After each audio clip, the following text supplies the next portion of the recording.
혹시 국민연금 받고 계신가요? 건강보험료는 확인해 보셨나요? 최근 국민연금 받았더니 건강보험료 22만 원 폭탄을 맞은 충격적인 일이 벌어졌습니다.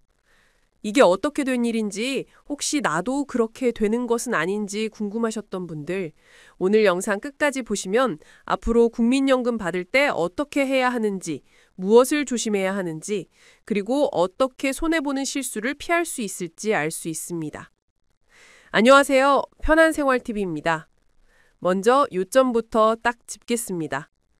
내 이름으로 잡히는 이자와 배당, 근로와 사업, 기타 소득, 그리고 연금 소득을 모두 합친 연소득이 2천만 원을 넘으면 자녀 직장보험에 올라가 있던 피부양자 자격을 잃고 지역가입자로 전환될 수 있습니다. 그래서 연금 시작 시점에 깜짝 놀라시는 분들이 요즘 부쩍 늘었습니다. 그런데 여기서 가장 많이 오해하시는 부분이 있습니다. 첫째, 자격을 판단할 때와 실제 보험료를 매기는 방식이 다릅니다. 자격을 판단할 때는 공적연금 전액을 포함해 연소득 합계 2천만 원을 보지만 지역가입자로 전환된 다음 실제 보험료를 계산할 때는 공적연금의 절반만 소득으로 인정해 반영합니다. 같은 연금 200만 원이라도 자격 판정에서는 전액을 보고 부가산식에서는 절반만 본다는 뜻이죠. 여기에 집과 자동차 같은 재산 요소가 더해져서 최종 보험료가 정해집니다. 그래서 누구나 똑같이 월 22만 원이 되는 건 절대 아닙니다. 둘째, 모든 연금이 같은 취급을 받는 것도 아닙니다. 국민연금 같은 공적연금은 건강보험료 산정에 들어가지만 기초연금은 아예 부과 대상이 아닙니다. 퇴직연금이나 개인연금 같은 사적연금도 현행 제도에서는 건보료가 붙지 않습니다. 그리고 주택연금은 이름은 연금이지만 실제로는 대출 성격이라 건보료 산정에 포함되지 않습니다. 이름이 비슷하다고 다 같은 연금이 아니라는 점 꼭 기억해 두시면 좋겠습니다. 이제 실제 생활 속 사례로 감을 잡아보겠습니다. 첫 번째 사례입니다. 71살 박할머니는 국민연금을 한 달에 200만 원 받습니다. 다른 소득은 없고 아파트는 공시가격 기준으로 5억 원대 한 채, 자동차는 없습니다. 연소득 합계는 연 2,400만 원이니 피부양자 기준을 넘게 되어 지역가입자로 전환됩니다. 다만 보험료를 계산할 때는 국민연금의 절반만 소득으로 본다는 점, 그리고 재산에서 일정 금액을 공제한다는 점이 반영됩니다. 이 경우 실제 월보험료가 꼭 22만 원에 고정되는 게 아니라 자산 인정액과 장기요양 보험료까지 더해 합산한 경과가 나옵니다. 박할머니처럼 자동차가 없고 공시가격이 높지 않은 경우에는 언론에 나온 평균치보다 낮게 나오는 일도 많습니다. 반대로 공시가격이 높은 아파트를 보유하고 있거나 자동차가 있으면 올라갈 수 있습니다. 두 번째 사례입니다. 68살 김 선생님 부부는 남편이 국민연금 100만 원, 아내가 퇴직연금 100만 원을 받습니다.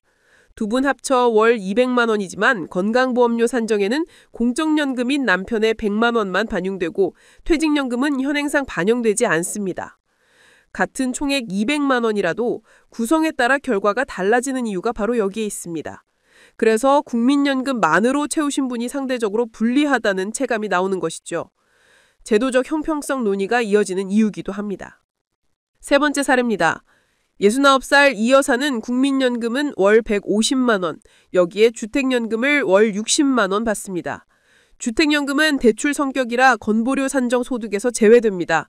그래서 이 여사의 건보료는 국민연금의 절반만 소득으로 본 값, 그리고 주택과 자동차 요소를 반영한 값으로 계산됩니다. 주택연금 때문에 건보료 폭탄이라는 말이 돌아다니지만 제도 성격을 알면 사실과 다르다는 걸 금방 알 수 있습니다. 그럼 여기서 많은 분들이 묻습니다. 그럼 나는 어떻게 해야 하죠? 연금을 미루면 덜 내나요? 아니면 빨리 받으면 유리한가요? 조기와 연기, 두 가지 방향 모두 상당히 뚜렷합니다. 조기 노령연금은 최대 5회까지 당길 수 있지만 한 해 당길 때마다 연금액이 6% 줄어듭니다. 5회를 당기면 평생 30% 깎인 금액을 받게 됩니다. 당장 생활비가 급하고 다른 소득이 거의 없어서 지역 건보료 최저 구간에 머무르는 분들이라면 조기가 숨통이 될 때도 있습니다. 반대로 건강이 좋고 일정 소득이 계속 있고 피부양자 기준을 넘길 위험이 있다면 연기를 통해 개시를 늦추는 방법이 있습니다. 연기는 한 달마다 0.6%씩 최대 36%까지 올려주기 때문에 장기적으로 총 수령액을 키우는 데 도움이 될 수 있습니다. 다만 연기 기간 동안은 못 받은 금액이 있으니까 본인 기대 수명과 건강, 다른 소득, 피부양자 기준 충족 여부를 함께 놓고 보셔야 합니다. 자, 그럼 내 상황에서 대략 얼마가 나올지 감을 잡는 간단한 순서를 알려드리겠습니다. 먼저 전년도 기준으로 내 공적연금 연소득을 계산합니다. 월 200만 원이면 연 2,400만 원이죠. 둘째, 이 금액의 절반이 건보료 산정 소득에 들어간다고 생각해둡니다. 2,400만 원의 절반인 1,200만 원이죠. 셋째, 다른 소득이 있으면 더하고 없으면 여기까지만. 넷째, 재산 요소를 확인합니다. 집의 공시가격, 전세 보증금, 자동차 유무 등입니다. 다섯째, 국민건강보험공단 모의계산 서비스나 지사상담으로 실제 값을 확인합니다. 같은 금액의 연금을 받아도 집과 차 상황에 따라 결과가 달라지기 때문입니다. 이 단계를 거치면 월 22만 원 폭탄이라는 문구가 내 현실에서 맞는 말인지 아닌지 금방 구분됩니다.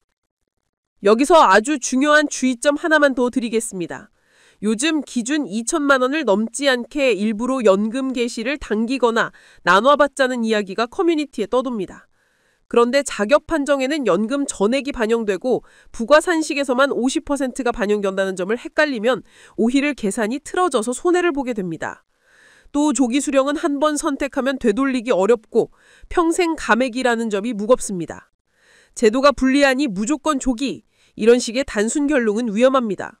반대로 피부양자 유지만을 목표로 연금을 과도하게 미루다가 정작 필요한 시기에 현금 흐름이 막히는 일도 생깁니다. 결국 핵심은 내 가계의 현금 흐름, 건강 상태, 기대 수명, 자녀와의 분담 계획, 주거자산 상황을 함께 본 맞춤형 판단입니다. 끝으로 체크리스트를 드리겠습니다. 첫째, 내 연간 소득 합계가 2천만 원을 넘는지부터 확인하세요. 단순히 연금만 보지 말고 이자와 배당, 프리랜서 소득이 조금이라도 있는지 챙기세요. 둘째, 지역가입자 전환 가능성이 보이면 공단 모의 계산과 지사 상담으로 재산 자동차 요소까지 반영한 내 몫을 수치로 확인하세요. 셋째, 기초연금과의 관계를 따로 살피세요.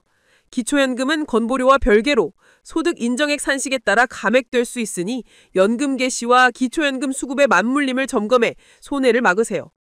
넷째, 조기 연기 선택은 감정이 아니라 숫자로 하세요.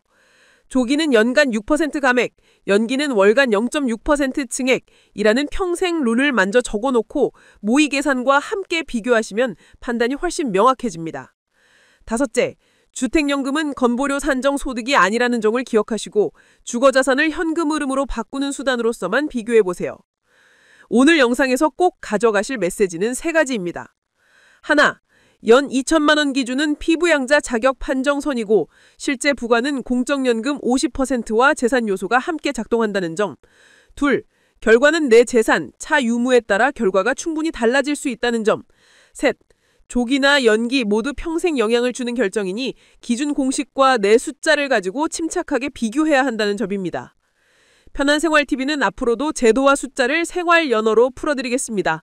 도움이 되셨다면 구독과 좋아요 꼭 부탁드립니다. 감사합니다.